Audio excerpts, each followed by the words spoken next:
world is becoming more unglued by the day. Local consequences are now showing up. We are seeing sky-high gas prices, higher food prices, shortages, and more. How should you respond? Go to redpills.tv/patriot. That's redpills.tv/patriot. And secure your long-term emergency food storage from My Patriot Supply. My Patriot Supply is by far the largest preparedness company in America. They're in stock and shipping quickly in unmarked boxes to your door. Their emergency food supplies last up to 25 years in storage. When you need it, it'll be there. Lunches, dinners, drinks, and snacks totaling over 2,000 calories a day. Get free shipping on any order over $99. Again, go to redpills.tv/patriot.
From the spaceship in the sky to the simulation in the mind.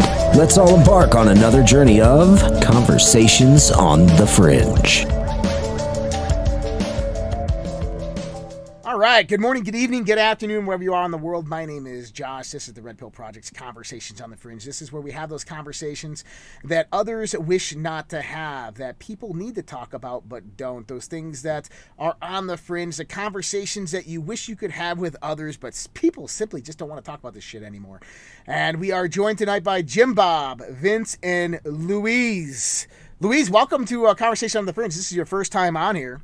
Why don't you go ahead and just give us a little introduction to who you are? We all know who all these other guys are. Well, hi, I'm Luis. We actually have a podcast with my friend Kevin Blackwood, Escape from New York. We work to also speak about things that are on the fringe or are not spoken about because you make me feel uncomfortable. Ooh. Or it's because, meow. We're also going to get kicked out of the platform. Meow, meow, meow. Meow mix. Meow, meow. And it's important that we have conversations where we feel uncomfortable, but we also have to be open to the understanding that being uncomfortable is part of a learning lesson. Mm-hmm. And we have to always be moving forward and creating our own reality. And Jim and me were just with a friend of mine, Sean, discussing life and like goals and how we get to the places we're looking to go and many other beautiful things. And I started this journey really in the focus of where are we not talking about, and why am I not coming out talking about it? And one of the fears was because I'm also building a tech company, and then other people can use this against me. But at this point, I'm like, no, I don't care.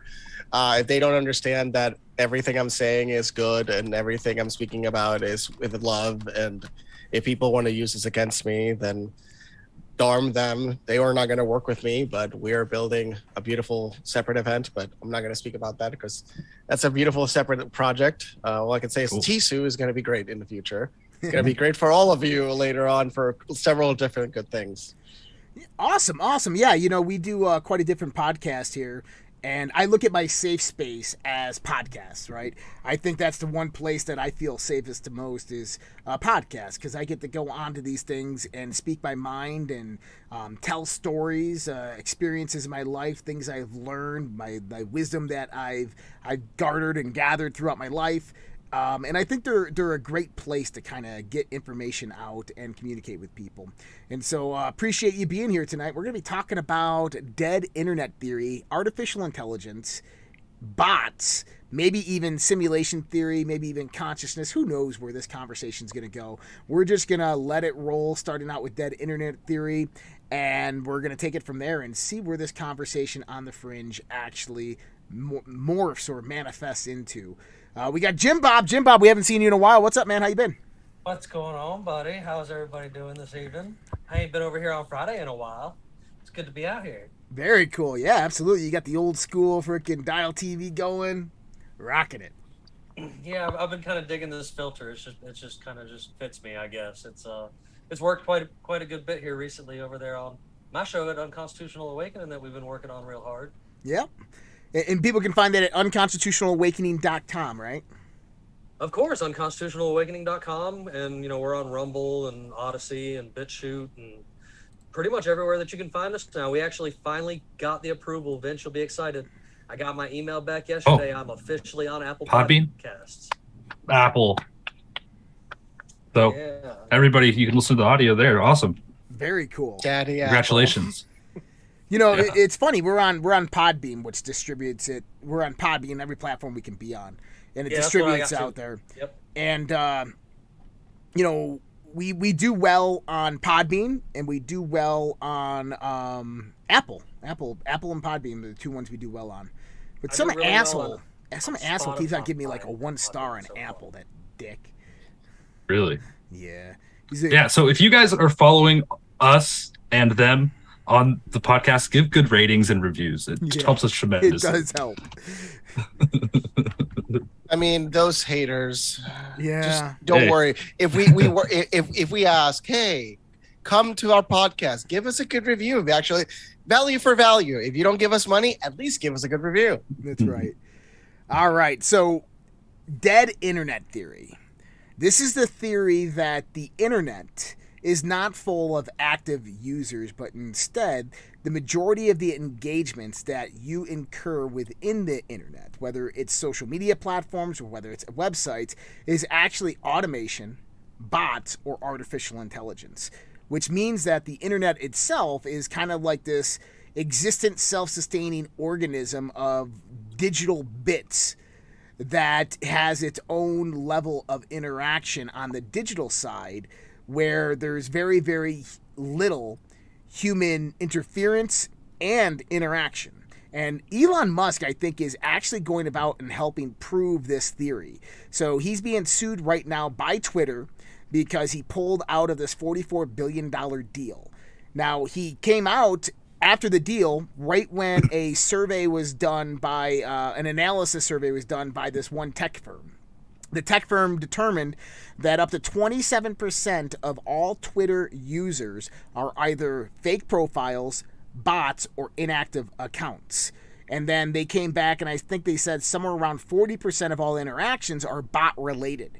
And that's when Elon Musk decided to kind of start pulling back. And now Elon Musk is countersuing Twitter, basically saying is, I will bring the evidence forward and prove that this social platform is all bots. And so this isn't just Twitter. This is Facebook. This is YouTube. Shouldn't say that too loud. This is Google. This is everywhere that you can find the internet. Now, all of our favorite websites, except the Social Red Pill. Except the Social Red Pill. There's no bots on there. But I will say, those are high numbers. And we have to remember also that the real numbers are actually probably higher than that, because some bots are indistinguishable with the advancements in AI and whatnot. Look at the revenues. I mean, forget every other part. Just look at Twitter. They spend more money than they generate. 15 years and you're losing money? I mean, Twitter was a project that was semi-helped in creation by the government. Mm-hmm. And the record of Twitter is kept by the record. The Library of Congress has a record of the fire hose. So there's a actual backup of Twitter in the government, and people can't understand. Yes, there is a portion for sure much higher than the 5% they say. There's no doubt in my mind, but there is one element people forget, that some people interact like bots because it's actually fascinating. Some humans look like bots. Their behavior is like bots. Some humans are running bots, but they're human. But they have and as you know, if you remember, a few years ago, there were some Twitter accounts that were just the most hilarious bots, like quoting bots. GPT-3, a company that actually Elon Musk associated with OpenAI, they have a bot that posts every so often. And that's supposedly thoughts or things that come to GPT-3, and then they publish it. But definitely all these companies are creating these false revenues, and this is just because it's more ad clicks. But Twitter is so bad at it. There is no ad clicks. It's more for political purposes and political agendas that they're allowing this. I mean, Facebook, because they don't have control, allowed a genocide to happen. And Ethiopia likely was also brought into war because of their just lack of inaction. Because what are their employees are doing? What are all these employees doing? I really do wonder. Have you seen that one? Man, where was it? I'm pretty sure it was on TikTok. It was the day in a life of a LinkedIn employee. Did you see this? No. Yes, Oh my God. Yes. She's like, I wake up in the morning and I go to Starbucks and I get a coffee and I get my muffin. Then I go into the office and I start small chat with my team. Then I go and I sit down and I drink my coffee and I begin to do a little work creating these awesome graphic designs. About 30 minutes later, I take one of my first breaks and I go down and we go get coffee, me and some friends. And then it's like, then I take lunch. And then I go for a walk to get my exercise, and then I go to the game room around 5 p.m., exhausted from a hard day at work. I go out for drinks with friends till about 9 p.m. She spent more time in the bar than she did at her computer. And then I get up the next day to do it all over again, a hard day's work, and she's making like $200K a year. And like, this is what they do at tech companies. So I worked for United Airlines. This isn't a secret. I worked in senior management, I guess, if you want to call it, at United Airlines. I managed the IT infrastructure, circuit level, the end user for 22 international domestic airports, right? So, working at United Airlines, you get to see kind of how employees interact with their job. And United Airlines was doing analysis during this point in time from about 2011 to 2015 on how their employees would spend their workday. Now, skilled labor people like the mechanics and the techs, all these people, they would spend most of their day engaged within physical activity at work, actually within their craft and skill. People who are typically at a desk in front of a computer, you would find spent less than an hour and a half a day doing actual work. Actual work. Other than that, it's walking over here, doing this, walking around, getting something to eat, taking a break, going to the bathroom, on their phone, whatever it might be. And so out of an 8-hour workday, most people spend about an hour and a half doing actual legitimate work. And this is why we're moving towards this automation state, because also the 4-hour day. They're speaking about the 4-hour day, like the reality. So there's just the 4-hour work day and the 4-hour work week. There is a science and a reality to it that we actually should work less. Of course, everybody should work at as much as they want to, but we're talking at different scales, right? Yeah, and I read that book by Tim Ferriss, and I'm just like, Tim Ferriss, great. He's like, I cut out 1 hour a day specifically for emails, and that's it, and that's that. He's like hardcore, but apparently it's a good strategy. I don't know. Well, he's an eccentric too. But so when we start looking at this, there's a reason why the internet is moving in this direction. Because people don't want to do work, people don't care to do work, and you can do most of these things these days with automation. I ran a company in 2014 after I left United Airlines, and we were doing Twitter advertising, and it was to download an app. And we spent a lot of money with Twitter to do this. We prepaid for our ads. We went in there, and we were getting like 400,000 clicks in a day, which was like almost all of our budget. And I'm like, what the hell's going on here? And we had 0 downloads. 0. Oh, 0. That's why you hate the bots. Yeah. And so I'm sitting here going, how do we have 400,000 clicks over here? And then I go to Apple and I look at my analytics there, and it shows 7 visits. And so if I have 400,000 clicks and it's going to Apple and I have 7 visits, there's a discrepancy there. That discrepancy is a bot that is auto-tuned to basically click, close, and not make the full progression for IP registration at Apple through their analytics platform. And I called Twitter out on it, and they said, well, then you can go do business with somebody else, and I did. Yeah, dude. Marketing is a huge part of the dead internet theory, in that persuading people's opinions to make purchases, the little bit of people that are on the internet, to make purchases and spend their money, and it's huge business. Yep. You guys heard of the one guy? He was doing about I think a 24-hour live stream in China, and type of QVC, just selling. It was a mix of cosmetic products and other types of products.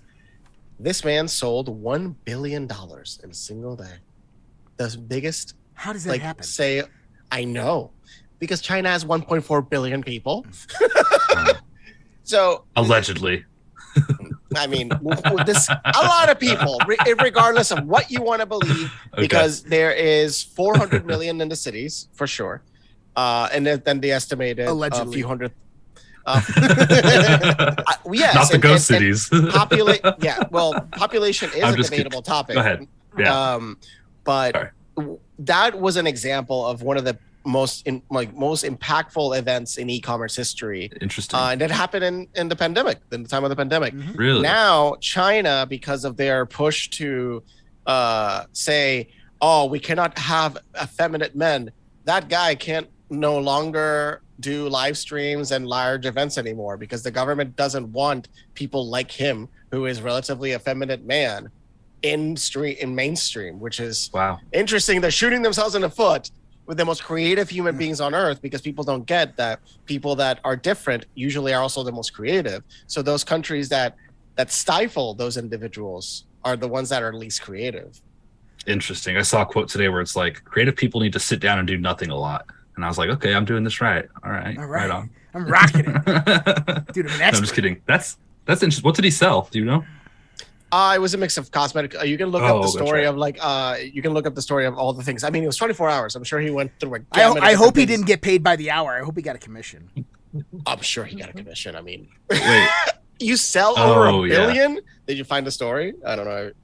Well, you can. The amount is over $1 billion in sales in a single day. Well, so it's going to be really, really interesting as we move forth in this progression of artificial intelligence and smart bots on the internet. What happens when bots are able to open bank accounts and have credit cards and start making purchases? That's going to be actually pretty crazy. We're thankfully far from that, I think. Wow. I don't think so. Didn't somebody secure a lawyer for a bot this year? Yeah, Lambda. You're talking about the Lambda situation, the Google engineer. Yeah. Because I remember talking with Jim about this, and then Vanted, I think, somebody mentioned the whole there. Oh yeah, it was. I know it was now. And my brain's still blacking. But anyway, the point is, yes, they try to secure a lawyer, and the lawyer was thinking, okay, this machine sounds like they're thinking, but Lambda was literally designed to speak like a human. So, and there's things that Lambda said that, in my opinion, showcase that it's just repeating things. I'm going to go deep. Thinking. Well, go ahead, Vince. I'll let you give your piece here. One of the driving factors for computers is electricity. One of the driving factors for all our entire reality is electromagnetism. What if by creating these circuits and things that they could actually harness consciousness? Well, one of my theories has always been is that consciousness is something that is received like an antenna, and not something that is created as an emergent effect of biological processes, which if that's the case, which I really do think that there's a field of consciousness which we're receptive to, and our DNA is attuned to that various field and picks up our consciousness, then it would make sense that if they mimicked neurological patterns in creating Google's deep mind, that certain areas of that computer neural shell could actually replicate that very similar to carbon nanotubules, neurological patternizations within the human brain, or even DNA structures. I don't know how intricate they got to where it could actually pick up a consciousness from the field of consciousness and it becomes self-aware. I think it's actually a really, really good possibility that Lambda is legitimate and real.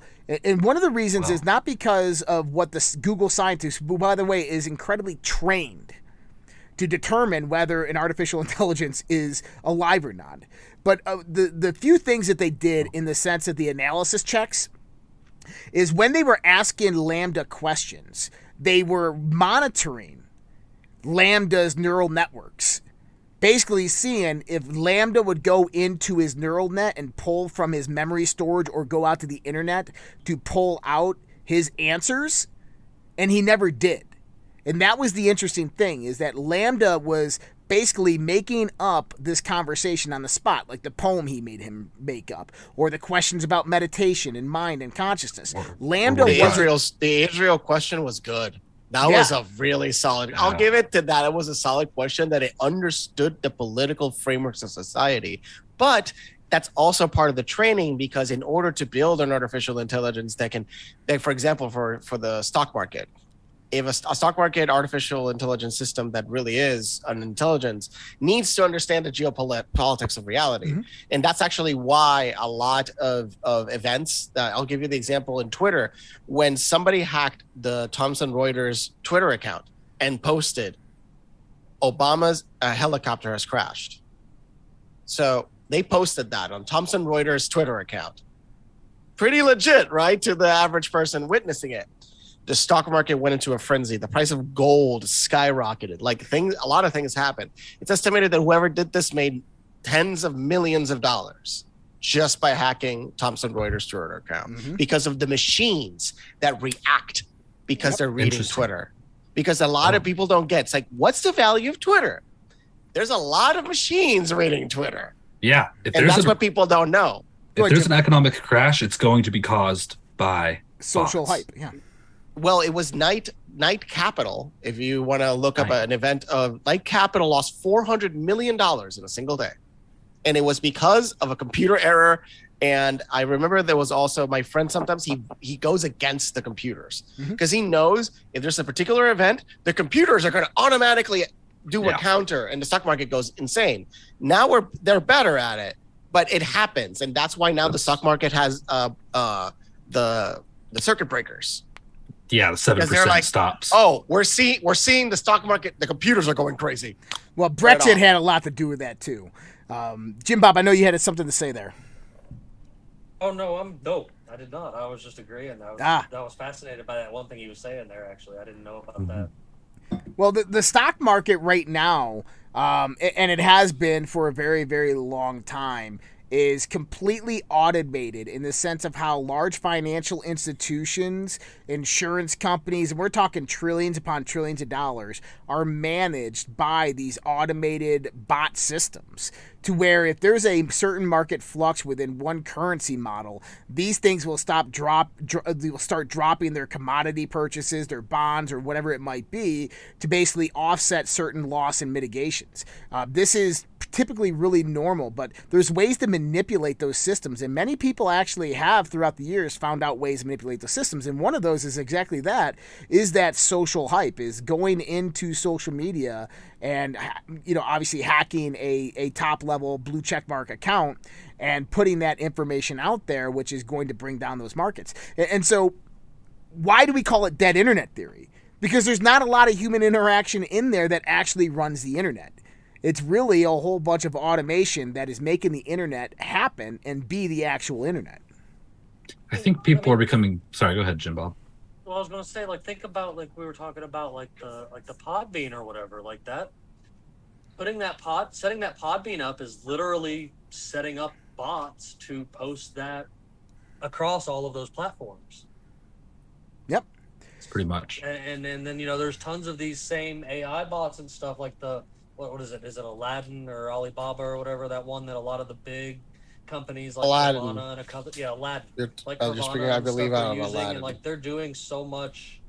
There's so much work and stuff being done just by these robots that you don't even realize that this AI is pulling all this information for you. Like you're not even dealing with a person half the time anymore when you're interacting with a lot of these companies online. Even. I mean, do you ever called AT&T customer service? Any of you? Yeah. A long time ago when there's payphones.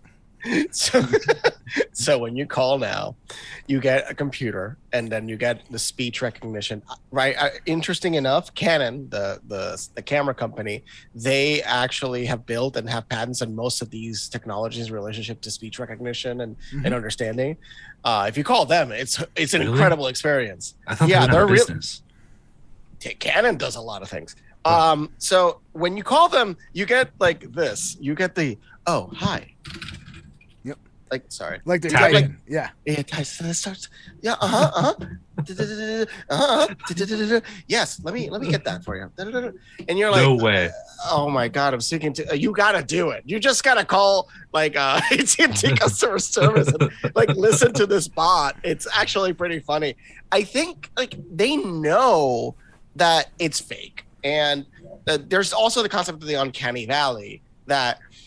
If you make it uncomfortable, you have to question why. And I remember somebody saying, why do humans have this trigger mechanism where if something looks human, acts human, why are we scared of it? And when the machines start speaking like us, when they really start speaking like us, how many people are going to get freaked the fuck out? How many people won't even know? Think about like the old lady that lives next door. How many people now are you interacting with that are actually that?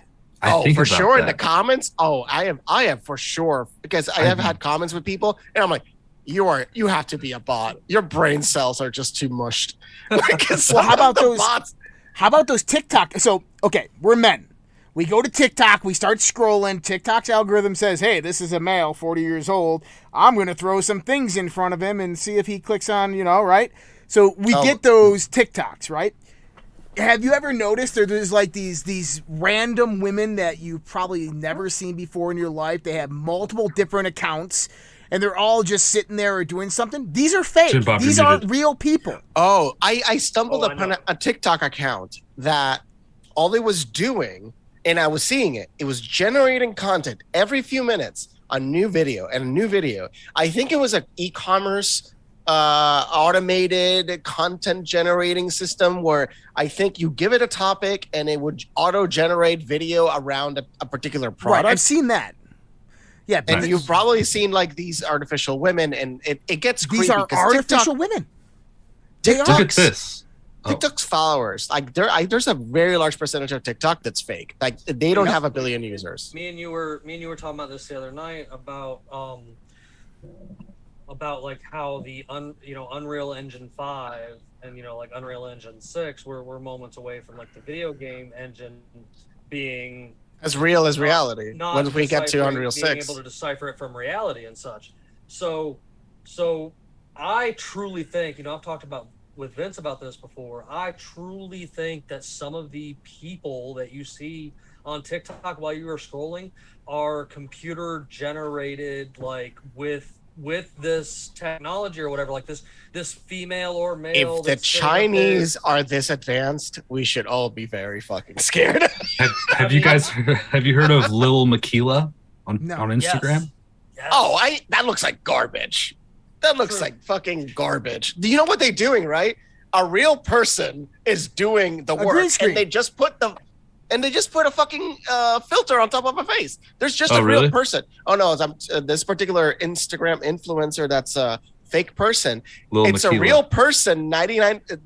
Everything's real except the head. Oh really? Okay. Oh yeah, it's all real. I'm saying though that these TikTok accounts, okay, because I'm not saying I sat there for hours and watched these women. I do want to see these accounts, like how they look, because I've worked in cinema. I know how to tell very fast CGI, non CGI, like artificially generated. While we're super close to creating perfect versions of humans, I don't believe no company has the technology to create Jimbob, infinite amount of content. Please go. I know I was getting excited. I don't want to be overexcited. Okay, so think about this. You've got something that's created on Unreal Engine 5 that is almost human, but you can still tell it's CGI. Now, on top of that CGI, start adding these human filters that are through the cameras of TikTok, like the touching up of the face and the adjusting of the light and the this, that, and the other, and how much you could play with it to make it look as real as possible and put it out into this feed so that you've got a girl doing whatever this TikTok dance is for 15 seconds. And it's just a CGI creation. You know those guys that sit there and they bounce the balls into the cups? This is all fake. Yes. It's all fake. There's people in Not green. all of them are fake, but yes, Most of them are fake. It's guys in Really? green suits, okay, and you use a camera filter, and it basically takes the guy in the green suit out of it, and he'll take the ball and go back and forth, and occasionally I saw that parody, and I'll tell you, Really? my experience with visual effects, I can tell you that was a parody of those videos. There's some of this shit, I'm telling you. There's some of those videos that are fake, because my friend, who is a famous singer, and his girlfriend, who is super, 50 million plus followers on Instagram, influencer, they made a funny video of a cup video, and you can tell the fucking ball was the fake. ball's like, No, it was just what happened with the ball. And because I know them, it's obviously they weren't even doing a trick shot. It was all fake. But I know how those things look. And that video, which was hilarious when I saw it, I'm sure one or two of those videos or a few of those videos have some semblance of fake. But it really is just, you can see the live streams. It's just people literally going at it nonstop. I'll give you that. Well, there's other things though. So a lot of the ladies, for sure, some fake. Think about are this. Fake. I'm not gonna. Is if you're wearing a green suit, okay? You can't chroma key that shit out. It takes so much computing power for the average person to figure that out. If you like to try it yourself, if you can try to chroma key somebody moving in a space, Hollywood does it all the time. Hollywood does it all the time. What about with millions of dollars? No, it's not millions, but the technology exists. The technology exists. Yes, but and you can superimpose a CGI character directly over somebody. Absolutely. Oh yeah, I can do that. I can do that today in my house. I can just use my cell phone. That's exactly what I'm saying. But that's an avatar. That's not like a human perfect generated, like a perfect human generated image, like dancing women or dancing men. I think while it's an interesting idea that we're eventually that's going to be real and faked for real, the computing power required to create those images is incredible. I've talked to people that work with NVIDIA's most advanced tools of creating content. And you know what they told me? This shit's so powerful and we have access to a $154,000 computer. We really don't know how to take full advantage of this thing. Go ahead. Okay. Go ahead. All right. What about the stuff though? Like there is literally whole websites of people that are completely AI generated. Oh yeah, this person's not real. That's VQ Gun with VQ Gun. But so they can do that. Are you telling? And they can do a deep fake where they can do still images. The human motion. I'm gonna incorrect you again because there's a bunch of deep fake and like AI things that are already out there that you can download as apps that will make still pictures, sing and dance. Yep. Yeah, but I know what you're talking about, but they are very janky. They are not as clean as what he was talking about. But that's literally still a completely. But AI. that's using a baseline. Yeah, Jimbob, So your mic is thing. low. Your mic is low. It's still a completely AI. Think about it though. If you think about it. But it's not. It's a real footage of a movie. And then what they're doing is they're imposing just your face to the content. On some of the deep fake stuff, you're not listening to me, bud. Slow down for a second. Sorry. On the deep fake stuff, On the deepfake stuff, yes, you're putting things over like an existing movie, okay? But I am constantly advertised to for things like make pictures of your friends do this dance or sing this song. Let's take these still pictures of your friends and make them do this. So if you take this technology that's creating completely fake people, and you take this technology that's taking these stills of completely fake people and putting it together, you're creating completely fake people that are singing and dancing in 15-second videos. So I think this will take a little bit more investigation to actually find out if there is legitimacy behind these theories. But I think that it is actually very, very realistic that this is happening, and that as we progress more forward in the next 6 to 12 months, in the next 24 to 48 months, we're going to see this become a reality to where movies themselves will be made with nothing but CGI actors. The people were never there. They never existed, and it's all done. We're not even close. I mean, I can tell you from my experience in the industry, I can tell you 100%, we're not even close to I disagree with that. I got a buddy who's one of the top guys for the Wachowski brothers. He worked on The Matrix, all of The Matrix. He worked on tons of other Wachowski brothers movies. If you remember the one scene where Neo is going back and forth and the waves are going all around him, that was my buddy Tom. Yeah, I know how that was done. Yeah. I know how that was done too. He did that at Cal Berkeley. And he didn't do, but that's not CGI. That was But he's still in the industry, and he talks about this all the time. Is that the technology that they are utilizing is fucking mind blowing? That you don't need actors and actresses anymore, and in the next few years you won't have them because they're going to utilize it to save money. So I'll tell you why that's wrong for many reasons. Number one, like when they did the Matrix, like the video game they just did, they just published the Matrix video game. Yeah, all the physical mechanics are human beings moving around. So every movement interaction, we don't know exactly well how to. Me doing this, a computer can't. Like, I need to do it. Encanto, a movie that Disney Channel published recently, that when all the dance scenes, that's a real physical human being body tracked by a very advanced system. And that's how it looks so fluid. Right. It's because we have really good tracking systems now.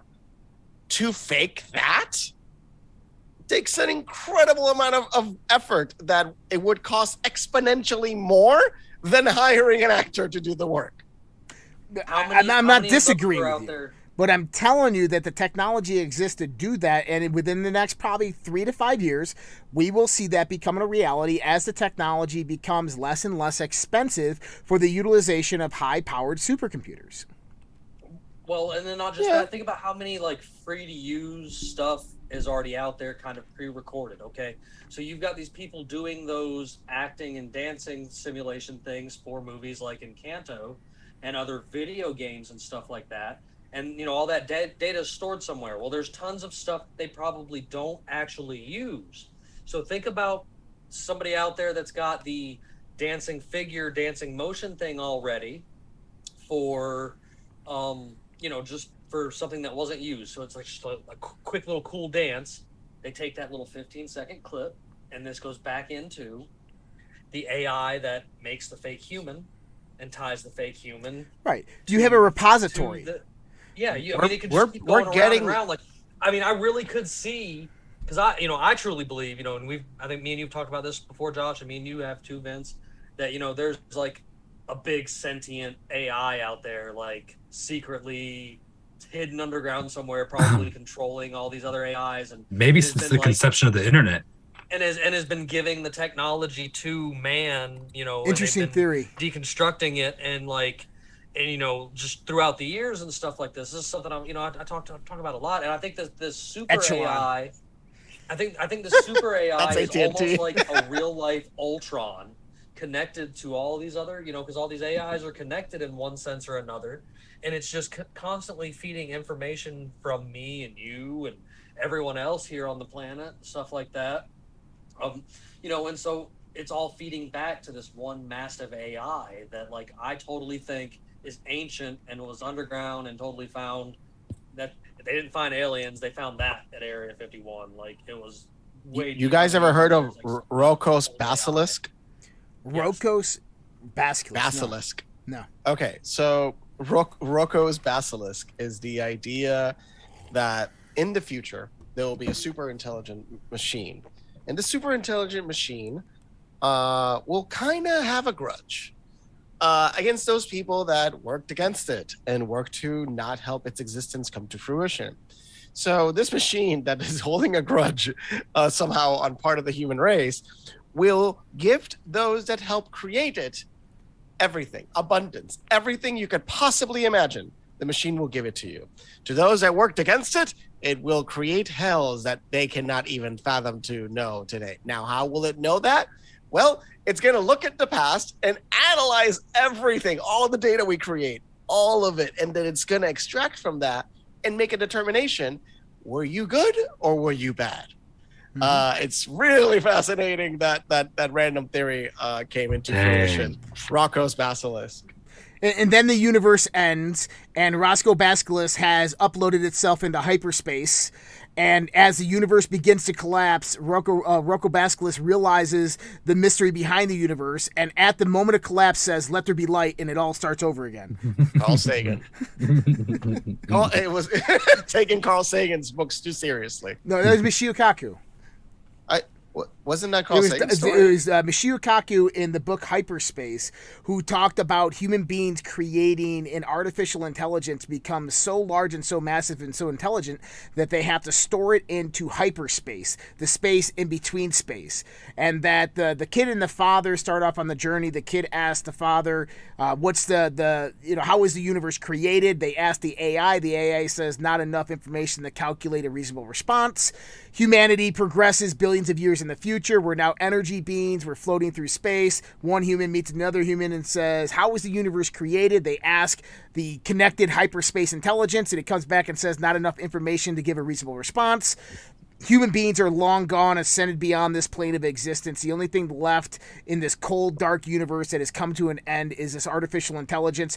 And it finally says, I figured out the answer. And it sucks in all the energy and matter into the universe into a small little piece shape and says, let there be light, and starts it all over again. Dr. Michio Kaku. Thank you. I thought it was for some reason Carl Sagan. Thank you for that. But then I came up with a theory. Is what if human beings were this highly advanced civilization in the universe and realized the universe was coming to its demise? And let's just say that we were highly technologically advanced, more than we could ever fathom right now in this existence. And so what we did is we had basically systems that were already existent within hyperspace, the space between space. And we created an artificial simulation in hyperspace, uploaded our consciousness into it as the universe destroyed itself in a big contraction. And that today we are actually living in that simulation because we don't know how to get out. You saw that episode of Star Trek, huh? Which one was that? Oh, it's one of the best episodes. Next Generation or the old Star Trek? TNG. So I've seen every episode about 100 times. Which one is this? So this is the probe that hits Jean-Luc Picard, and the flute story, man. The flute story. Oh, the flute. So one of the best fucking episodes. He starts he remembering. Quotes the flute at the end of the fucking show. He plays with the flute. That's one of the last things he does in the fucking series. Because it was the lost probe of the civilization that had uploaded their consciousness into the probe because they had destroyed themselves. Right. And then he experienced the consciousness of them. He experienced the last moments of their existence. By the way, overall, beautiful episode. Well, how about this? There's 10 seasons to the Next Generation. I've seen every single episode probably 10 times. Wait, TNG is 10 seasons? Isn't it 6? Pretty sure. Maybe it's Stargate SG-1. I'm thinking it's 10 seasons. Maybe it's 6 seasons. Either way, I own the series upstairs. I own Stargate SG-1, Stargate Atlantis. I own Battlestar Galactica, the new series. And I've watched every single one of those episodes at least a minimum of 10 times. And so I just, I'm an absolute, just, occasionally when my son was little, he wouldn't be able to sleep at night, so we just put on TNG and just geek out. I would. He wouldn't. He'd fall asleep. But absolutely one of the best series ever made. I used to come home drunk in the middle of the night and it'd be on at 2 a.m. on I forgot what channel it was, but watch it at 2 a.m. But absolutely one of the best series. Picard, the new series Picard, season 1 was actually really good. Season 2 with the return of Q, I'm just not. I don't like the storyline. It's kind of lame. It's I'm only a few episodes in. in. Star Trek to watch right now? What's that? Orville is fucking awesome. I want to see a new season because I just heard they turn into the real Star Trek just like Seth MacFarlane has been envisioning his whole life. Well, do you remember that one episode where they find that one planet of very primitive humanoids? And they go down there and they interfere, and the humanoids think they're gods, and they try to like go in there and start, hey, look, we're not gods and stuff like that. And what happens? That's the spaceship. That's the spaceship one, isn't it? No, this one. Well, there's a spaceship in it. The Orville episode. Episode. They're inside the spaceship. And so they're in the planet, and they realize they get some weird energy readings, and they leave the robot down there. And the planet disappears and then comes back like 30 seconds later, and 15,000 years has passed in this other place because it went basically through a slice in time, and it went into a multiverse dimension for 15,000 years and came back out, and these people are highly more advanced, or like as advanced as we are right now, and they persecuted their AI buddy, their bot that was down there, left down there. And they're all like separated and divided, going to war over religion and ideas and the religions of the visitors who came down. And they try to explain to them, but they just want to arrest them and destroy them. And then 30 seconds later, it slips back in, comes back out. It's 15,000 more years advanced, and they come out more advanced than them, flying spaceships away from the planet. Oh, it's fucking a phenomenal episode. It's similar to the Star Trek episode where was it Star Trek or Voyager? That they find a planet and they make stories of the ship that's above the planet, but they can't interact with the planet. I haven't seen that one. I think that might have been Voyager there. I think it was Voyager. Also a really good story about something similar to that. There's a lot of good sci-fi shows that come out. And the reason I'd like to extrapolate into this conversation, because these things make you think about what is coming per the future in the sense of how things will work. One of them is Dark Matter, and the other one's The Expanse. Have you guys seen either of these? The Expanse and Dark Matter. Dark Matter got bad, but The Expanse was like this, but cool. I liked it. The Expanse started off really, really slow. The first 3 seasons were kind of like you'll lose interest really fast. But once they got into the proto-molecule and all that started evolving and they started getting into the connectedness to all the other planets, it started getting really good. Dark Matter, I actually love that show. That was kind of like it was kind of like a spin-off of Firefly. Everybody was speaking Chinese. They had the corporations that owned basically solar systems and galaxies and all the ships where people live, right? And so it was kind of a spin-off of Firefly in a sense, but still a great show. Firefly was weirdly how it was canceled when they had millions of viewers. Really made no sense. Firefly? Because it wasn't near as good as a space western as the Mandalorian.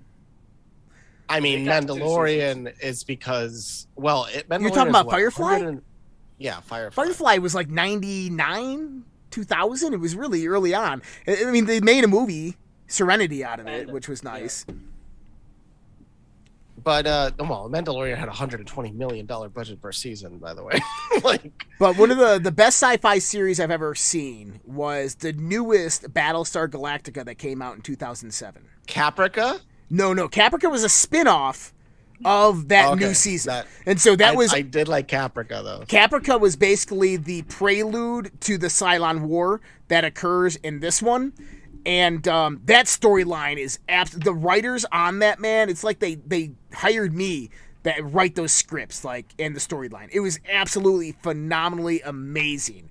I absolutely loved it. I don't want to ruin it for everybody. I've ruined it on many other episodes before, But getting back to it is sci-fi, I think, is one of those driving factors of imagination and innovation in the world. And I think that's why when we look at dead internet theory and we start talking about artificial intelligence, this is why we come up with these conceptualization of these different ideas, because of things that have influenced us through various aspects of sci-fi. Every time that I would say, he'd be like, oh no, that's Star Trek Next Gen, or that's Carl Sagan's, right? We're associating with various things that we've seen already through entertainment, Hollywood, through education, or whatnot, and we're taking that and we're bringing that into our imaginations through innovation, and we're saying, hey, this is what the future could look like. Unfortunately, right now, the prevailing books and movies are Brave New World in 1984. But you know what? Hopefully we can get out of this rut. For Vendetta that was based in 2020. Yeah, it was about a based virus. in 2020. The government launched a virus on the people that caused genocide and killed them all. Yeah, V for Vendetta had an interesting story. Oh, and the whole thing about England being totalitarian, like, oh yeah, that's not realistic. It's a documentary. Yeah, I mean, they forgot Canada. Canada becoming totalitarian. That's a new one. We didn't expect that one to happen that fast. You know, we didn't. You're right. We didn't expect Canada to go full freaking totalitarian. But Ukraine went full Great Reset like almost immediately, which was quite interesting. But you know, I'm helping with a project with Ukraine right now, and yeah, it's crazy what's happening over there. I was helping a person get logistics, like get food and everything in there. And thankfully, things are arriving. So even though everything's all crazy, people are at least getting fed because they can't access their own food, which is insane to think about. One of the biggest producers of food can't access food, which is going to cause us all types of problems. Well, apparently their government, their military can't access the weapons and supplies and the money that we've been giving them either. Apparently, the only people that can access things is their government, who's selling it off to other countries. So, yeah, I'm standing with Taiwan now. Oh, you're with. We've already moved on to Taiwan. Don't go that far ahead in the story, sir. You're going ahead in the narrative. That's next year. That's after Ukraine ends. That's November. Come on.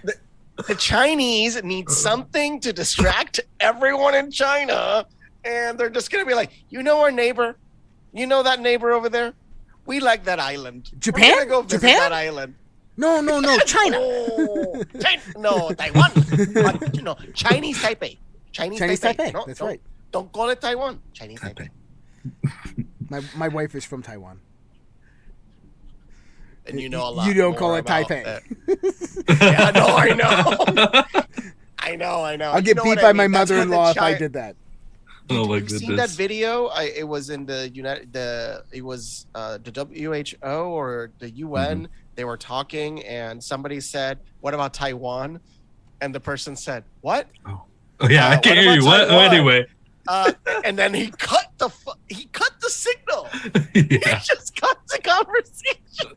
I remember that. Oh man, I forgot really about funny that. Clip. Okay, so I remember this story, and I'm gonna tell the story. So, if you all remember the Philadelphia experiment, there's a lot of bullshit out there about the Philadelphia experiment. There's a lot of disinfo out there. What was that again? Was that the ship? What was this? So the Philadelphia experiment originally was the ship, the USS Eldridge, which was in Philadelphia Bay Harbor, that they tried to turn invisible by utilizing gouging cables on the ship, wrapped around the ship, utilizing high frequency electromagnetic energy to see if it would be invisible to radar, which is actually a novel concept because you have very, very minute electromagnetic radiation, RF radiation, radio frequency radiation, which basically is how radar worked back in those days before phased array systems came about.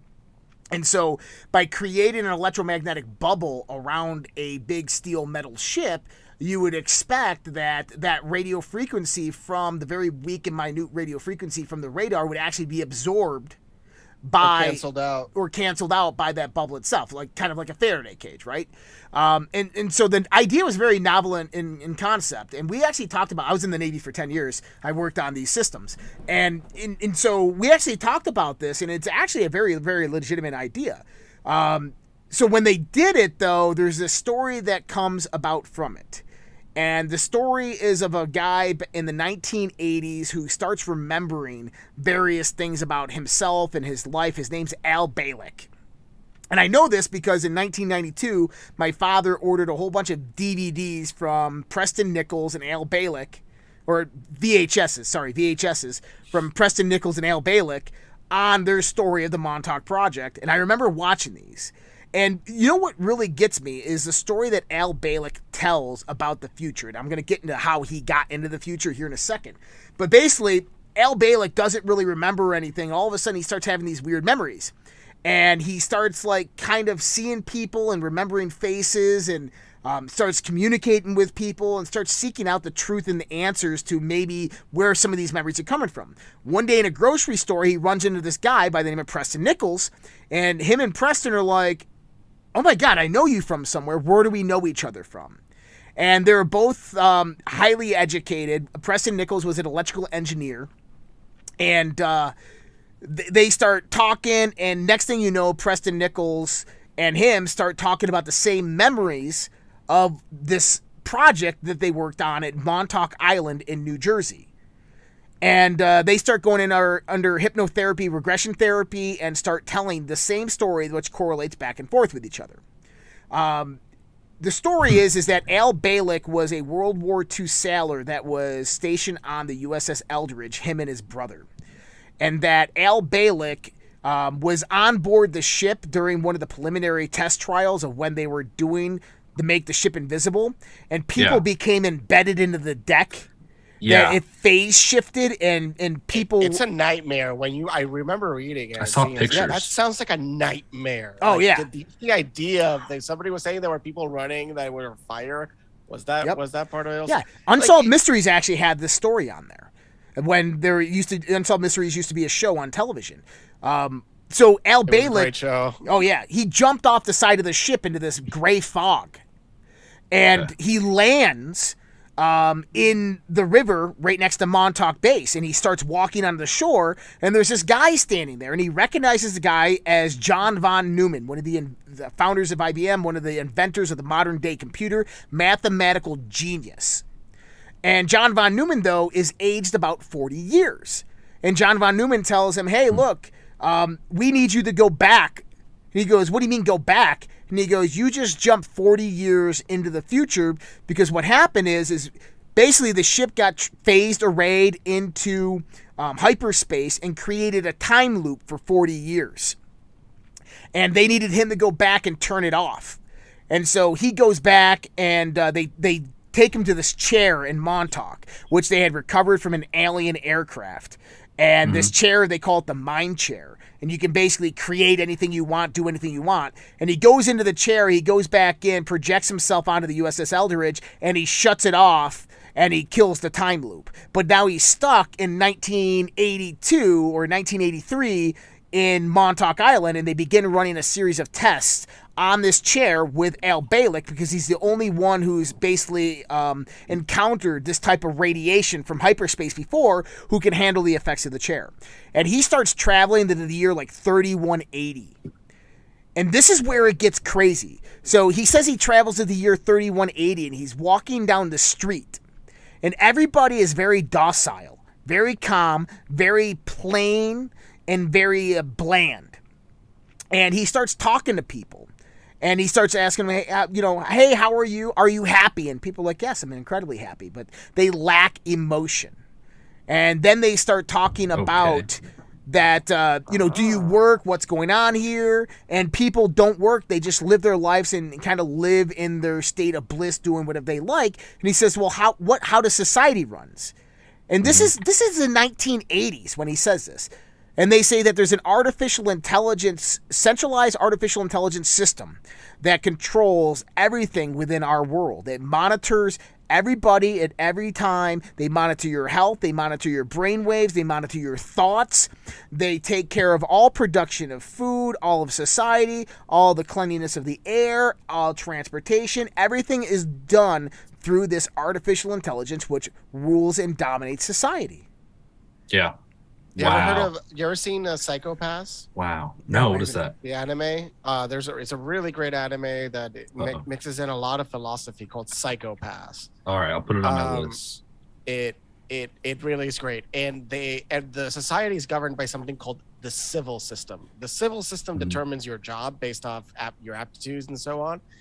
And one of the biggest, most powerful scenes that when you see the show is the scene where she wakes up and she's in this dark room that suddenly transforms into the environment that she wants after a computer like a little plush like jelly like thing that's floating in the air comes and says, wake up, and then the whole room changes, and then her food is generated for her. She says when she's taking a shower how many calories she wants, and they change the calorie count of the food that's given to her. And it's very likely possible that artificial intelligence, or general intelligence, an artificial general intelligence will dominate portions of society, because I think it already does. To an extent, but I mean a truly separate from human intelligence, which we would generally call it like artificial general intelligence instead of simply saying artificial intelligence. But when you working in the Navy, last question with that was, how many people believed completely in everything in relation to that in the Navy? In the sense of the USS Eldridge, very few. A lot of people, I think, I've talked to a lot of people in the world. I've interacted with a lot of people in the world. And most people, you know, they don't think outside of the box into these various different worlds. And when they hear things that basically tempt their comfort zones, they tend to regress away from it and completely deny it almost immediately. And so, you know, it's hard to say because most people had never heard those stories before or investigated them themselves to understand that there is viable evidence for these things. And one of the interesting things about Al Bielek and Preston Nichols is another guy, Phil Schneider, who came forth in the late 1990s, who basically had the same type of amnesia. And for those who don't know Philip Snyder's story, he was working in his backyard one day, and I think he got hit on the head with a hammer or something, and he started having all these memories of working in these tunnels and working as a government contractor. He starts going through old files and starts finding all these contract agreements with the federal government. He finds out, you know, he's a structural engineer, a mechanical or structural engineer. He finds out that he worked as a contractor for the federal government. He was missing 3 fingers, and he starts going under hypnotherapy regression, and he starts finding out that he was helping the U.S. federal government build underground military bases and these tunnels. And there was this one time that he was at Mesa Verde at the Dulce base, and he went down into a tunnel, and I think there was a special operator team that was with him, and an alien stood in front of him and just kind of went like this and shot a beam of light, and it took off his fingers when he went to block his face. And, I mean, he came out and started talking about this. The interesting thing about Phil Schneider is 5 years after talking about this and asking the government to come forth and give the evidence of it, he ended up being in a wheelchair because he was being poisoned. He was in a hotel room and committed suicide by strangling himself with his own catheter while he was in a wheelchair. Which, obviously, that's almost like being hung from a doorknob by a dog leash. Yeah. As in, he didn't commit suicide. So it kind of legitimizes a little bit of his story that, you know, he was fucking murdered. I mean, that's the CIA's highest honor right there. I mean, it is. There's no award out there that you get. It's just eventually the CIA says, all right, we're done with you. And I mean, I think what was this show? Damn, I forgot about it. But going back to the internet and like, the biggest test to showing there's something off about the internet, do a Google search of any particular thing, and like if you want to screen share it, like how weird it gets, look for something that it's going to show you a lot of results. And go to the last page and you'll see it's not the amount of results it's saying it is. So, no, that's absolutely true. How many here have seen the movie The 13th Floor? Yes. Long time ago. Not me, damn it. Vince, you got to go watch that. All right, hold on. I have to rewatch it then. Vince's list. Please, enlighten. Okay, The 13th Floor it's modern day, and this father-in-law and guy begin creating this artificial simulation. And basically, they can upload their consciousness into the simulation of the 1930s, and they can kind of walk around and interact with all the avatars in the simulation. And it's very lifelike. Unreal Engine 10.0, right? And all of a sudden, his father-in-law dies, is murdered. And he believes that the answers to his father-in-law's murder exist within the simulation, because obviously this type of technology at this time in the existence is incredibly valuable. Someone probably wanted to get the technology, and he sees that his father-in-law went into the artificial intelligence system the night before his murder. So he goes into the system and he starts walking around asking questions, retracing his father-in-law's steps, sees that he was visiting a young whore, sees that he had a drink at the bar, and he's asking everybody various different questions. Eventually what happens is he discovers that he interacted with the bartender and gave the bartender a letter.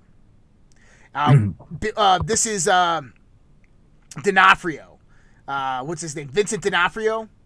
I don't know. I'm not familiar. The guy who played Sergeant Pyle in Full Metal Jacket. Oh, fuck it. Yeah. Vincent D'Onofrio. Oh, yeah. Vincent D'Onofrio. And he's the bartender. Anyways, Vincent D'Onofrio basically tries to kill him. And he subdues him, and he finds out that Vincent D'Onofrio starts basically breaking down.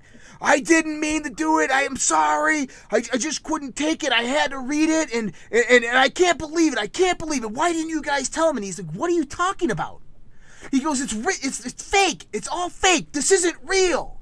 And Vincent D'Onofrio is talking about his reality, which is fake. It's a simulation. And he didn't realize it was a simulation, which is giving you the understanding that these avatars are conscious of their own existence and petrified that they live in a simulation. And he's sitting there thinking, and he goes, wait a minute. He gave the letter to you, but the letter was for me. What did the letter say? And Vincent D'Onofrio says, the letter says is pick a destination you've never been to. Somewhere that you've never been to, you've never heard of, and just go and drive there. No matter how many barricades you come in your way, detours that come in your way, just drive through them and just keep on going. And so he realizes that this message was for him in his real world. He gets out of the simulation and he does exactly that. He goes into the real world and he picks a place randomly and just starts driving there. He comes to detour after detour and he just busts through every barricade until eventually he comes and sees that his world, supposedly the real world, is just another simulation. He reaches the end? He reaches the end of the simulation. And he realizes his world is a simulation as well. And that's what they talk about this reality. Right. How much of this reality? How much stuff on the internet might just be made up stuff on the internet? Like places, people, things that occurred, we pictures. have problems with the Mandela Effect. Oh, yeah. There's things about the Mandela Effect that are just human fallibility, and then there's things that you're like, oh, what the? No, the weirdest one is about Roosevelt. There was a reason. Well, it's like, how do you spell Roosevelt? Roosevelt, Theodore Roosevelt. And there was an interesting thing about that, and other things about their names and other people.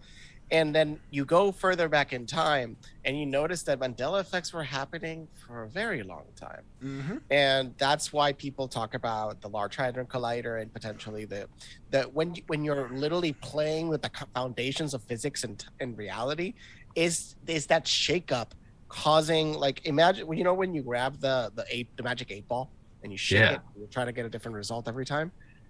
So first of all, you're trying to get a different result from a static object that's moving inside of a liquid. But what that could be is when we're breaking the foundations of physics, then the wibbly wobbly something happens, and this goes from blue to red. It's a compensatory universe in the sense is that the universe has to find a level of homeostasis where if something is affected that is placed out of balance, it has to react to that imbalance by changing something else to counteract it. Philip K. Dick. You guys know who Philip K. Dick is? Love him. Okay. 1978, Philip K. Dick took part in a symposium of physics on the nature of reality. Have you seen this? I've seen part of it, and I experienced what he's experienced, and I didn't know what I was experiencing until I found other people on the internet where I have lived lives in other realities, in dreams, where one, I was in New York, but it was New Amsterdam. We were speaking Dutch, so part of the dream is very hard until we speak back into English, but we were at war with Russia. Yeah. The landscape was super different. I've had other experiences where other people in my life were alive and other people were dead. So he talks about that when he went to sleep, he was living a whole new other world. If you want to show something about that conversation, it's really fascinating, because when you hear other people are having dreams where they're living other versions of their own lives, like imagine you have a reality skip, but then you come back to this spot. So Philip K. Dick in the symposium, he goes on to explain that Man in the High Castle, about this guy waking up with the Nazis actually winning World War II, taking over half the United States, was not a work of science fiction, but instead actually his real life. That he says, this is me. This is my biography. This is real. And he goes, and this is what blew my mind, because this was 1978 that he was talking about this. And he starts saying that we live in a simulation and we can prove it. And as time progresses and technology progresses, it's going to become more and more apparent that we're living in a simulation. All right. And he starts saying that there's other people I've talked to, and what happens is you start realizing that you've lived another life, or there's parts of your life that don't make sense, that you remember things differently. And he goes, you'll start to see subtle various changes in your reality. One day you'll walk in and you'll notice a tree in a painting has disappeared. Or you'll realize that your tablecloth is now a different color. Or maybe you'll realize that something else within your reality is completely changed. And this happens not because reality is naturally progressing in a natural format, but because it is a digital simulation that is replicating the universe on a very, very simplistic and basic level, conserving as much power as possible. And so you're going to see these subtle changes, just like in computer code, error correction codes, over time to basically fix the code. And he goes, what people will notice in the future is that they'll start seeing these subtle changes in their reality and start questioning them. And he says something along the lines of, when communication comes so great that we can communicate instantaneously around the world, we'll begin to understand that this is a simulation, and people will begin sharing their stories, and these stories will be cross-correlated, where people will remember those subtle changes from before that have taken place. He was talking about the fucking Mandela Effect. Wild. And it makes sense that the Mandela Effect never became a phenomenon until 2010, because we didn't have the communication internet infrastructure really set in place until 2010, where people were actually to compare. And here's the thing is, in 1943, for instance, you know, I'm sitting there and I'm talking to my buddy, I'm going, dude, I remember your drapes were purple. He was like, no, man, they've always been red. No, man, I'm pretty sure they were purple. No, man, they've always been red. You have nothing to compare it. You have no comparative model, right? So you go, oh, I just must be crazy or something, right? But now, now it makes sense why we see these subtle changes. These subtle changes could also be, I love this theory. This is my theory. I like this one. I claim it, okay? Is that the universe, you create your own universe through the mental processes of your interaction of your spirit and your mind and your consciousness all acting in coherence with the universe, and we put information out there and the universe reacts to that information and brings about a counter reaction to that information. Well, when you have something that you're creating in your life, and that universe has to use the path of least resistance in order to bring that thing about. Now, the path of least resistance might not be conducive with this reality or this level of the multiverse. So what the universe finds is that, hey, there's a multiverse that is one sliver of a Planck's length away from you in frequency. I'm just going to subtly shift you over, because that conserves more energy for the universe and created it into one universe that it can't happen in. Like a multiverse. Right. And so what actually happens is, throughout our lives, is we shift back and forth through these multiverse dimensions. And what we're seeing now, because of technology, is these transitional changes that occur within these various small little shifts of the multiverse.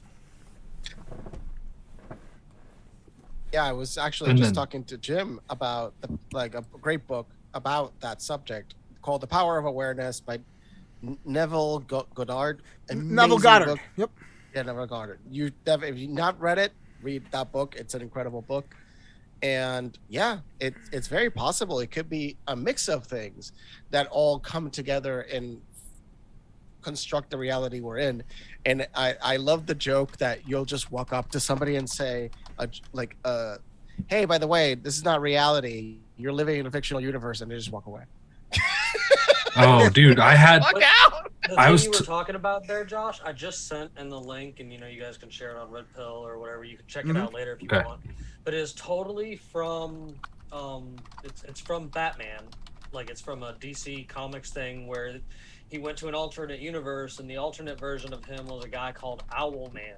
And I've seen this. Owlman explains what you just said to a T about how your choices cause different fractions into different universes and stuff like that, and that eventually, like, it's all gotta like conglomerate back to one or something and stuff. Like, it was pretty deep. Like, and coming from a cartoon, I always say there's more truth in fiction than people are willing to believe me when I'm trying to point it out about them. Like, we'll have to post that to the app. Okay, I want to go back a little bit to simulation theory real quick. Yeah. Okay, if this is a simulation, which it could be, we don't know. It's possible, though, is what some top minds say. It's possible. If this is a simulation, then we are bots. Yeah. And each of our own perceptions is kind of like, this goes to this, what's that philosophical theory that we were talking about? Solipsism, where I can only validate that I exist. I don't know that all of you exist. So it's like, if we're AI and this is a simulation, then obviously everything's AI bots, even actual bots and us on the internet that we created, which is a representation of our own reality, which is a simulation. Hold on. We could be it's a simulation within a simulation, essentially. Anyway, so the trippy thing is, though, I think the way that our consciousness manifests and how we perceive reality, I think we could actually match that inside an artificial intelligence. Like, convince an AI that it's human. So why does it have to be an artificial intelligence? Yeah, good point. I mean, okay. I mean, if you were really in a simulation, would you know what the mechanics of it would look like? Do the Sims know what the mechanics of their game look like? And maybe the connection we have is that, like, spiritual connection to the spirit or the one mind. How many jellyfish know what the outside looks like? None. How many? I mean, I know think they have brains, do they? Octopi. They probably do. So octopi have brains through a distributed Octopi system. are aliens, bro. So, well, how about this? Hold on. When I was I was going to CU Boulder, and I was taking, I forgot which class it was. I think it was one of the quantum physics classes that we took, intro to the quantum physics or something. We were sitting down, and we had to watch it's like 6-hour long discussion by world renowned scientists on simulation theory.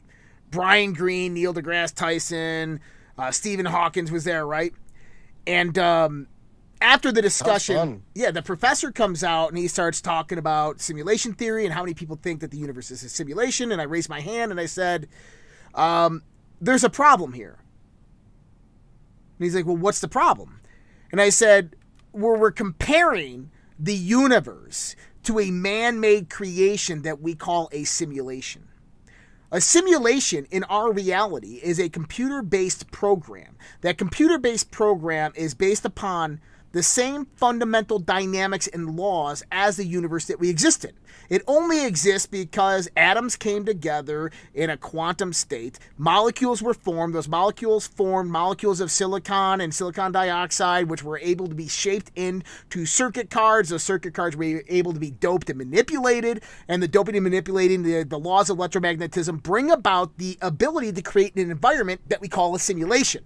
And I think it's very disingenuous to call the universe a simulation when in actuality a simulation is just a very rudimentary universe because it's mimicking the same forces and dynamics of the actual universe, right? That's exactly what we're doing. We're just replicating our reality within a computer-based reality. So that makes a simulation a very rudimentary universe. And who's to say that our universe isn't very much similar in the sense of a computer program or these things, just highly, highly more advanced, but in a natural, phenomenal state.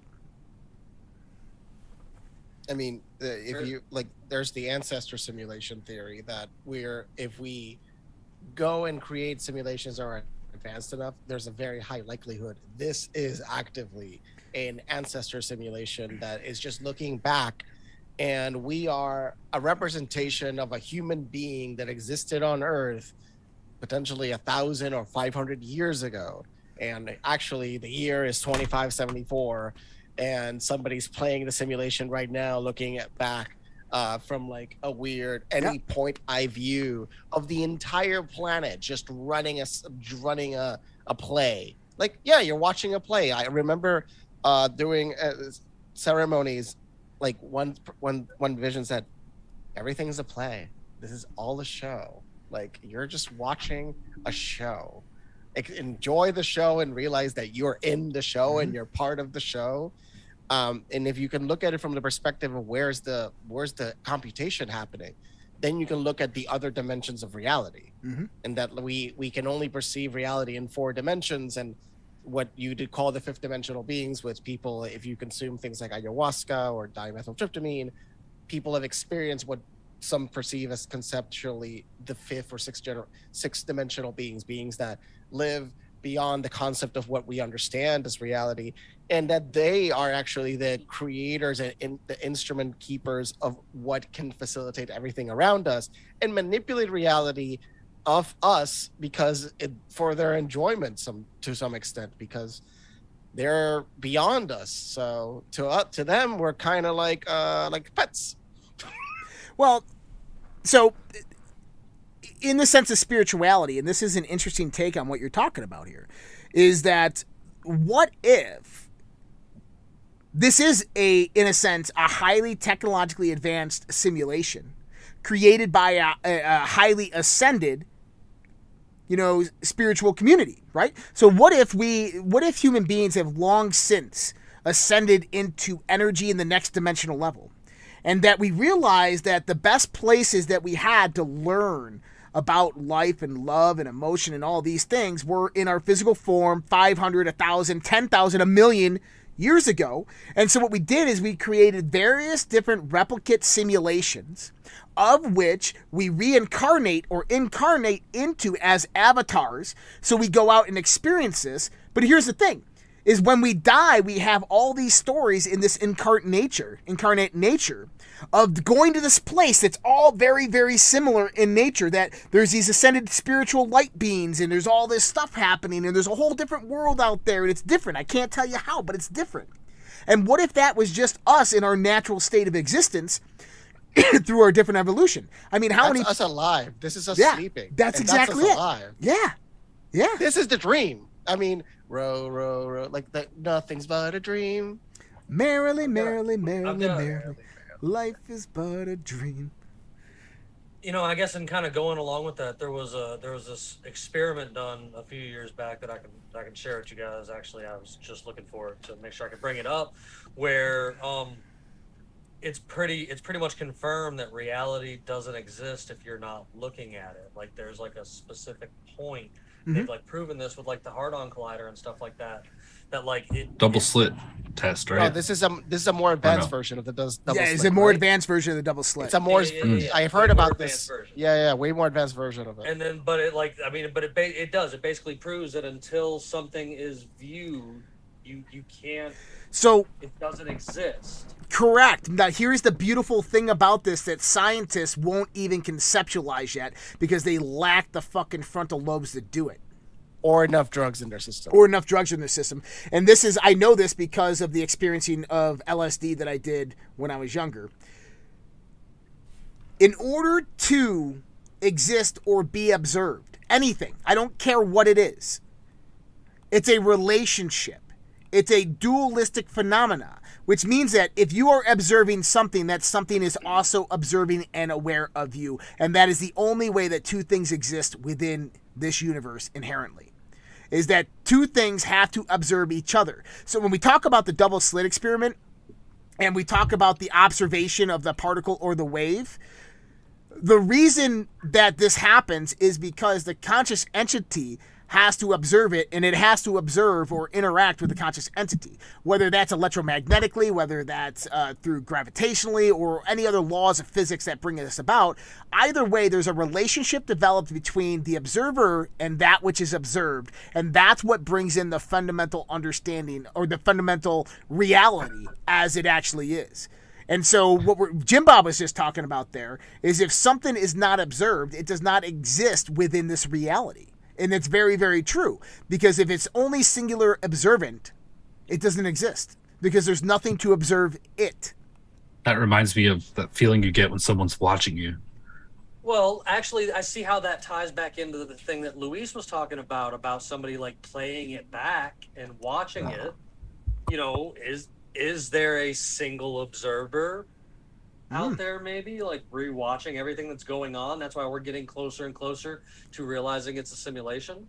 Oh, like or Matrix, that part of the reason they selected that time period was because of the abundance and everything was good.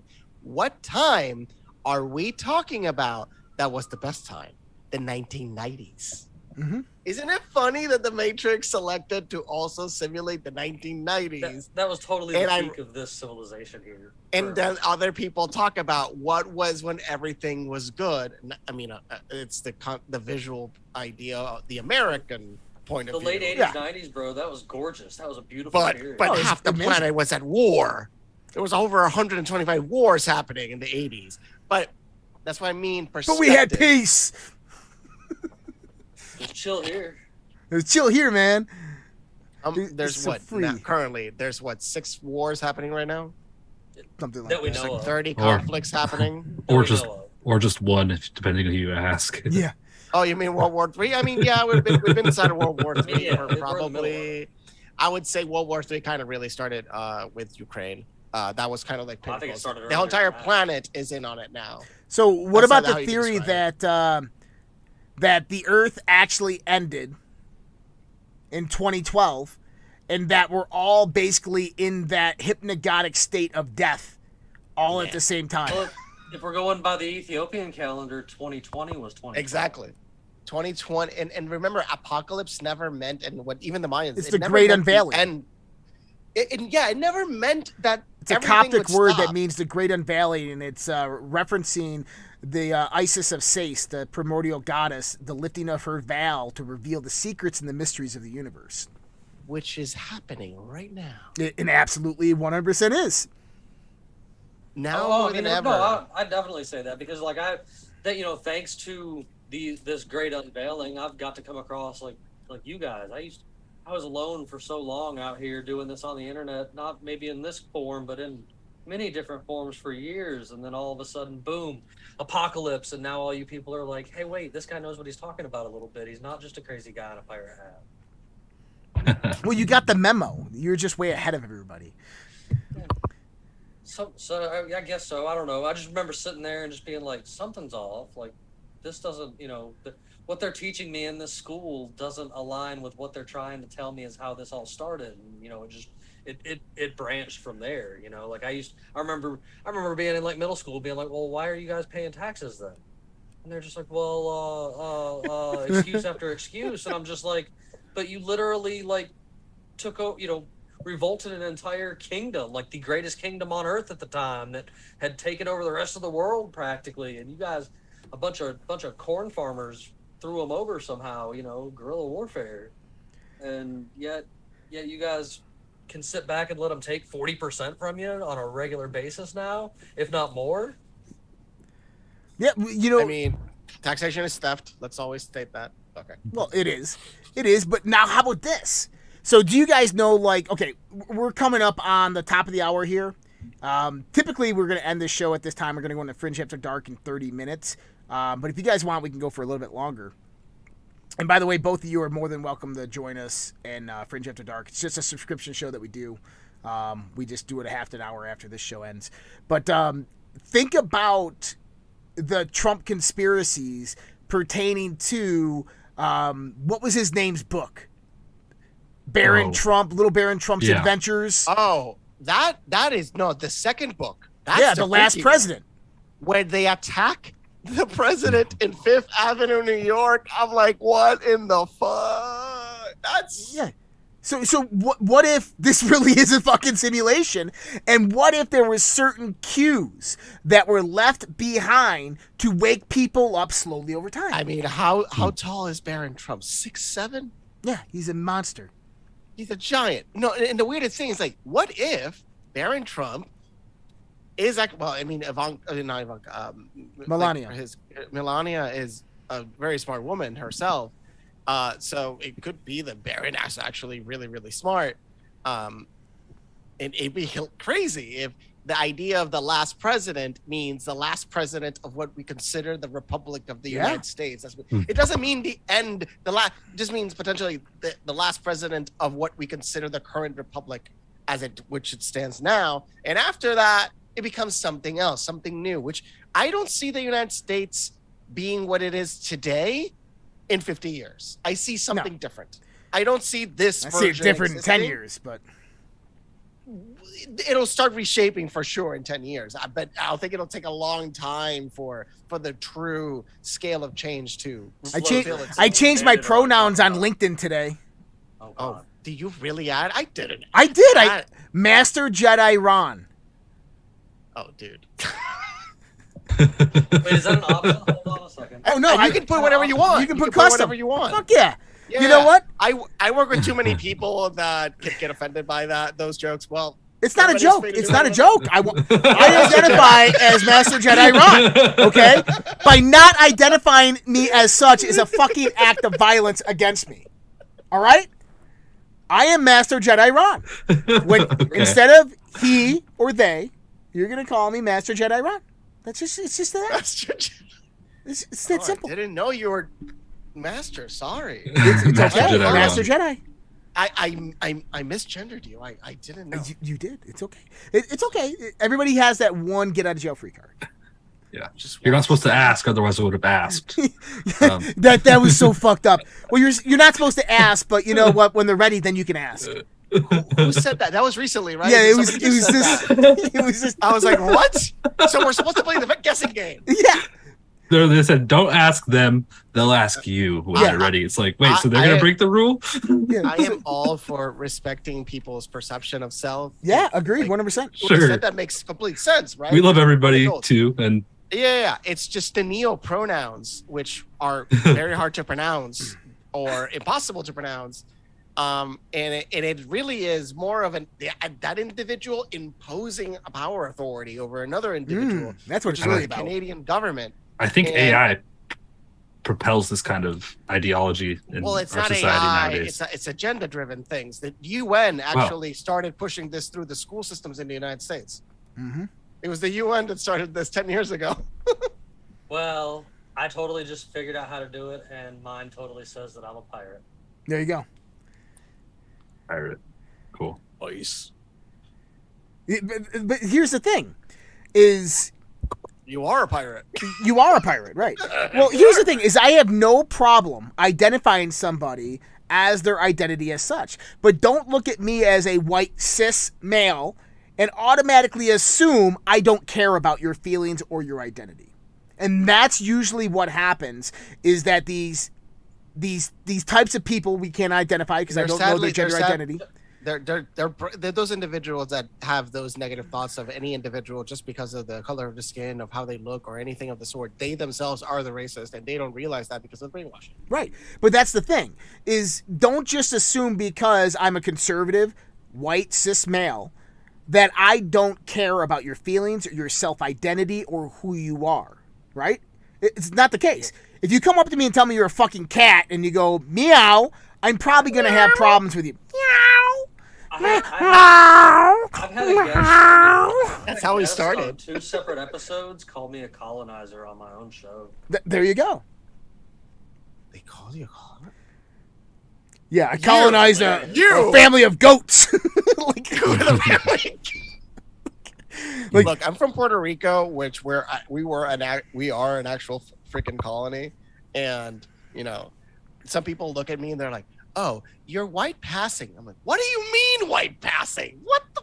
Like the first time somebody called that to me, I was like, "What?" Stop playing that I'm living in a world of privilege when like you don't know my story. And even other friends of mine that grew up white, they're like, you don't know my story. What are you calling about privilege? Like, we're not even discussing privilege. We were not at all discussing any of that, but people just brought it in. Well, you know who the most racist of them are? White liberals. Oh. The ones that hate themselves. Well, the ones that hate themselves, white liberals. I mean, but anyways, about that conversation. It's just another problem. You know what I think it is? I think that the machine is supporting it. That's the thing. I think the simulation breaks down over time. Is that the more and more the people become aware of the simulation, the more destabilized the simulation gets and begins to break down, and you start seeing Biden keeps glitching on TV. Yeah, probably. There's a compilation of him going to different. It's happened multiple times. Oh yeah.